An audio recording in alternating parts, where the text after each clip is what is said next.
Cheney. Thank you, Mr. Chairman. Thank you very much, Mr. Secretary. Mr. Secretary, I hope that you will put Wyoming down on your list as a yes. We in Wyoming fully understand and recognize that our fossil fuels are in fact national treasures, crucial to the functioning of our economy. And I look forward to my colleagues from those states that have been so insistent on taking time for political purposes and on denying the value of fossil fuels to trying to run their state economies without fossil fuels. I think that would be an interesting challenge for them.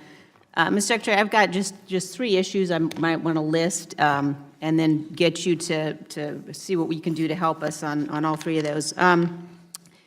While we in Wyoming have been very grateful and pleased with the permitting improvements, the improvements in the permitting process, as you know, the technology in some instances has really outstripped the regulatory framework. And so when you have a situation as we do in Wyoming, where you've got split estates, you've got private ownership of the surface and federal ownership of the minerals, we're still facing significant challenges and really need some clarification and some relief with respect to what is the role of the BLM in particular when the land is privately owned and the minerals are federal, especially in situations where we've got horizontal drilling now that's reaching out miles and miles.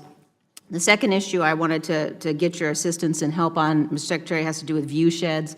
There was a memorandum issued at the end of the Obama administration that dealt in particular with Section 106, tribal consultation, again on private lands, and the National Historic Preservation Act, and we need some clarification in this regard as well.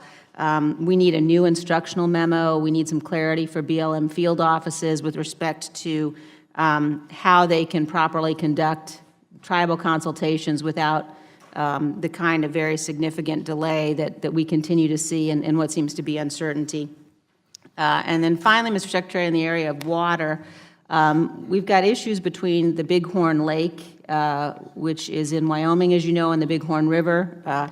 And the Bureau of Reclamation seems to be imposing some rules and regulations with respect to water levels in the lake, water levels in the river that aren't balanced. And we really need a return to balance and would very much appreciate your support and your help in terms of making sure we don't have a situation where my constituents in places like Lovell, who depend very much upon recreation in Bighorn Lake, are faced with levels of the lake that are inconsistent with the BOR regulations, but that are somehow focused on the needs of the river. We need some balance there, and I'd very much appreciate your taking a look at that issue as well and letting us know what we can do to ensure that those communities and the economies there that are so reliant on recreation in the lake aren't infringed upon.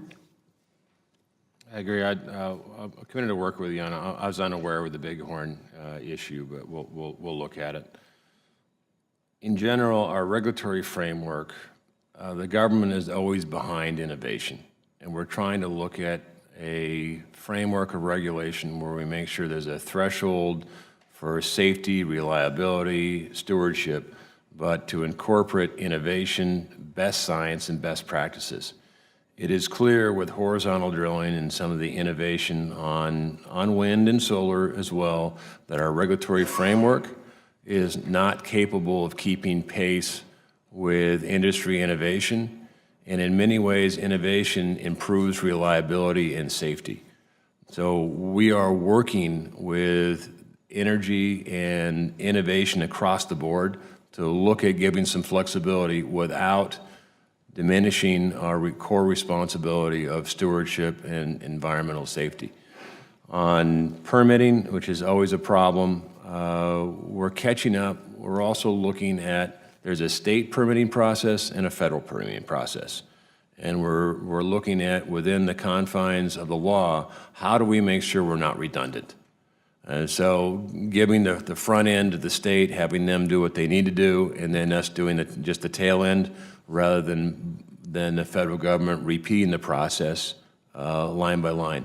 The other thing that's not taking place in permitting is if you're in the basin and you have 16 wells, for instance, same basin, same geology, starting the permitting process of a new well as if it's the only well you've ever drilled in the basin, is a problem because it repeats things that are not necessary, and it takes the resources away from us looking at basins that are not commonly drilled, that need a closer look. Thank you. Mr. Lowenthal.